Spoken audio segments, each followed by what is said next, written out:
और बहनों, मैं मनमोहन सिंह आज आपको बताऊंगा कुंडली के पंचम भाव के बारे में कि कुंडली के पंचम भाव का क्या रहस्य है और इसमें आपकी कितनी सफलता छुपी हुई है।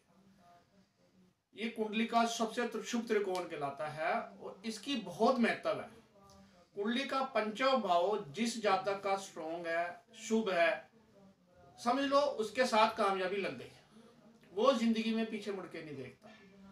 इतनी सारी विशेषताएं हैं इस भाव के अंदर और जो मैं आज आपको बताने जा रहा हूं, जब उन विशेषताओं को आप देखोगे तो आपको खुद ही समझ आ जाएगा कि इस भाव को शुभ करना कितना जरूरी है, अगर अशुभ है तो इसके उपाय करने कितने जरूरी है, और अगर ये भाव हमारा शुभ है तो हमें जिंदगी में सफलता से कोई रोक नहीं सकता। तो चलिए मैं आज आपको बताता हूं कि कुंडली में पंचम भाव का क्या रहस्य है और इसमें क्या छुपा हुआ और आपकी सफलता का क्या रहस्य है। तो सबसे पहले तो मैं आपको बताता हूं कि ये कुंडली बनी हुई है, ये कुंडली बनी हुई है और ये कुंडली का पहला घर होता है जहां लगन लिखा होता है। यह कुंडली का पहला घर होता है, ये कुंडली का फर्स्ट हाउस होता है जहां लगन लिखा होता है, और ये कुंडली का पंचम भाव है। 1 2 3 4 5, इसमें नंबर कोई भी आ सकता है, 1 से 12 तक कोई भी राशि आ सकती है।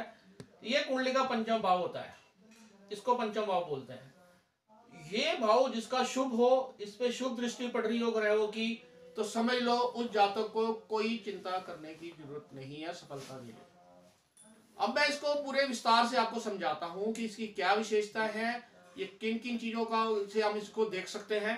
तो सबसे पहले तो ये मैं बताता हूं, ये पुत्र भाव एवं संतान का स्थान है। यह पुत्र भाव एवं संतान का स्थान है। इस भाव का कारक गुरु ग्रह है, इस भाव का कारक गुरु ग्रह है। ये कुंडली में सबसे शुभ त्रिकोण के रूप में माना जाता है। इस घर के भाव का स्वामी या इस घर में शुभ ग्रहों की दृष्टि हो तो जातक के लिए बहुत शुभ और भाग्यशाली मानी जाती है। शिक्षा भी हम इसी से देखते हैं। अब मैं इसके एक एक करके आपको इसकी विशेषताएं बताता हूं कि इसमें क्या विशेषताएं हैं और ये कैसे कैसे आपको पता चलेगा कि इसका कितना बड़ा महत्व स्थान है। सबसे पहले ज्ञान। पंचम भाव से हमें पता चलता है कि जातक कितना बुद्धिमान होगा, वह कुशार्ग बुद्धि का हो सकता है। पंचम भाव के शुभ ग्रह जातक को सभी ज्ञानी बनाते हैं और अशुभ ग्रह के प्रभाव में जड़मती बनाकर मनोरोग को दे सकते हैं। तो आप ही समझ गए होंगे कि पंचम भाव में अगर अच्छे ग्रह हैं तो जातक बुद्धिमान होगा, और अगर अच्छे ग्रह नहीं है तो इतना बुद्धिमान नहीं होगा, उसको जिंदगी में परेशानी होगी। तो ये बहुत जरूरी है ज्ञान का होना। उसके बाद संतान। इस भाव से प्राप्त होता है कि जातक को संतान का सुख मिलेगा या नहीं मिलेगा, और अगर यह भाव पीड़ित है तो संतान के बाद भी कष्ट संभव है। अगर ये भाव आपका अच्छा है, इसमें अच्छे ग्रह मिले पड़े हुए हैं तो आपको अच्छी संतान मिलेगी, संतान का सुख मिलेगा। और अगर ये भाव पीड़ित है तो आपको संतान मिल भी जाती है तो संतान भी कष्ट में रहेगी। तो इसका भी बहुत महत्व हो गया। इसके बाद जो और सबसे बड़ी बात है, पितृदोष।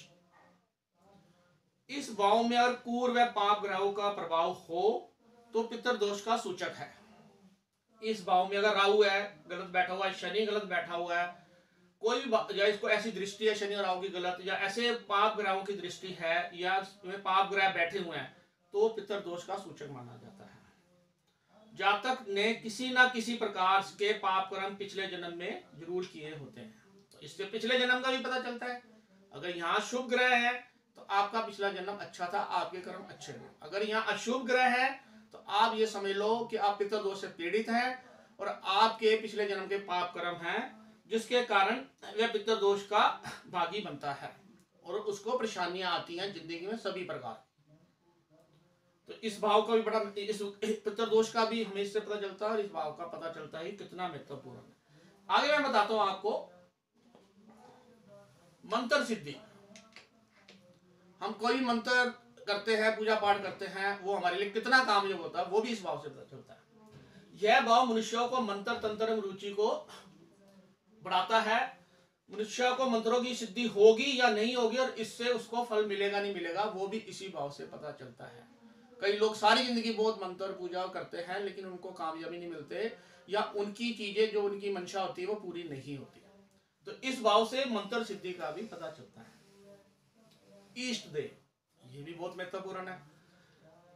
पंचम भाव का संबंध हमारे इष्ट देव से भी होता है। जातक किस देवी देवताओं को पूजा करनी चाहिए और उसके लिए कितनी फलदायी होगी, वो भी इसी भाव से पता चलता है कि आपको किस इष्ट देवता की पूजा करनी चाहिए जो आपके लिए फलदायी होगी। इसका भी बहुत महत्व है। प्रेम विवाह, पंचम भाव का संबंध अगर संतम भाव से हो गया तो व्यक्ति परंपरागत विवाह न करके प्रेम विवाह के लिए प्रेरित होगा। पंचम भाव का संबंध, इस भाव का संबंध अगर इस भाव से हो गया, इस घर का मालिक यहाँ आ गया या इस घर का मालिक यहाँ आ गया या आपस में कोई दृष्टि आएगी, तो ये समझ लीजिए कि जातक प्रेम विवाह करेगा। ये भी बहुत जरूरी हो गया। अध्ययन में अभिरुचि, यह भाव ज्ञान के साथ जातक को किस शास्त्र अध्ययन में रुचि होगी, यह इस भाव से ही पता चलता है और यह भाव उसमें सहायता भी करेगा। कि इस भाव में अगर राहु केतु बैठे हैं और अगर अच्छे बैठे हैं तो ज्यादातर जातक इंजीनियरिंग करते हैं या डॉक्टरी लाइन में चले जाते हैं। अगर अच्छा शनि बैठा तो डॉक्टरी लाइन में चला जाते हैं। अगर बृहस्पति है तो ज्ञान की लाइन में चढ़ेगा, वो अच्छी एजुकेशन करेगा, टीचर या प्रोफेसर वाली लाइन में जाने की कोशिश करेगा या उससे संबंधित कार्य करेगा। तो ये भी किस अध्ययन में भी रुचि होगी और उसमें किस में ज्यादा अच्छा जाएगा, वो भी इसी ग्रह में, इसी पंचम भाव से पता चलता है। इसके अलावा भी बहुत विशेषताएं हैं जो मैं आपको बता रहा हूं कि पंचम भाव में से राजयोग देखा जाता है अगर इसमें अच्छे ग्रह पड़े हुए हैं। सट्टे व लॉटरी से जातक को कोई धन लाभ होगा या नहीं होगा इससे पता चलता है। उदर, पाचन प्रक्रिया, लीवर, यकृत, गर्भाशय आदि का भी विचार इसी पंचम भाव से किया जाता है। तो आपने आज देखा कि पंचम भाव का कितना महत्व है और जिन जातकों का पंचम भाव शुभ है, अच्छा है, तो समझ लीजिए उनको चिंता करने की जरूरत नहीं है। उनको अच्छी शिक्षा ही मिलेगी और उनकी जिंदगी में कामयाबी के रास्ते खुलेंगे ही खुलेंगे। और जिनके यहाँ पर अच्छे अशुभ ग्रह है या अशुभ ग्रहों की दृष्टि है तो उनको पंचम भाव का उपाय कराना चाहिए। वैसे इस भाव का कारक गुरु होता है, तो गुरु यानी कि जिनका पंचम भाव सही नहीं है तो उनको बृहस्पति के उपाय जरूर करने चाहिए। धन्यवाद। मेरे चैनल को ज़्यादा से ज़्यादा सब्सक्राइब और शेयर करें। नमस्कार। अगर आपके जीवन में कोई समस्या है, जैसे शादी की समस्या, वशीकरण, काला जादू, विदेश यात्रा में बाधा, लव समस्या,